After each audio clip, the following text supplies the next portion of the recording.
നമുക്കൊരു ഇതല്ലേ, because as a Malayali I am proud. അപ്പോൾ അങ്ങനെ എന്താ പറയുക, സൂപ്പർ ഹിറ്റായ ഒരു മൂവിയും കൂടെയാണ് പാൻ ഇന്ത്യൻ ലെവലിൽ. Tell us about Kumbalangi Nights. എങ്ങനെയാണ് ആ ക്യാരക്ടറിനെ ക്രാക്ക് ചെയ്തത്? And tell us about everything that went behind that movie. എനിക്ക് തോന്നുന്നു ഞാൻ ഒരു പരിധി വരെ ബോബി ആണ്. അതായത് അതിനകത്തൊരു ഡയലോഗുണ്ട്, മറ്റേ വലയിടാൻ വേണ്ടി വിളിക്കാൻ വേണ്ടി പോണ സമയത്ത് പറയും, അവനതൊരു പണിയായിട്ട് തോന്നരുത്, എനിക്ക് വരില്ല എന്ന് പറയും. അതായത് ഏകദേശം എൻ്റെ ഒത്തു പോകുന്നൊരു സാധനമാണ് അത് പണിയായിട്ട് തോന്നിയാൽ പിന്നെ ഭയങ്കര പാടാ പണിയെടുക്കാന്ന് പറഞ്ഞു.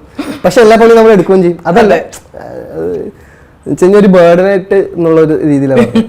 പക്ഷെ ഭയങ്കര പറഞ്ഞു പടം ശരിക്കും. ആ പടത്തിനൊരു ലഗൂൺ ചില്ല് എന്ന് പറഞ്ഞ പാട്ടില്ലേ, ആ പാട്ടാണ് എനിക്ക് ആ പടം പെട്ടെന്ന് പറയുമ്പോൾ എനിക്ക് ഓർമ്മ വരുന്നത്. എനിക്ക് ഭയങ്കര ചിൽ കാലഘട്ടമായിരുന്നു, ഞാനത് മറക്കൂല. ഞാൻ ആ വീടിൻ്റെ ബാക്കിൽ ഒരു സ്പേസ് ഉണ്ട്,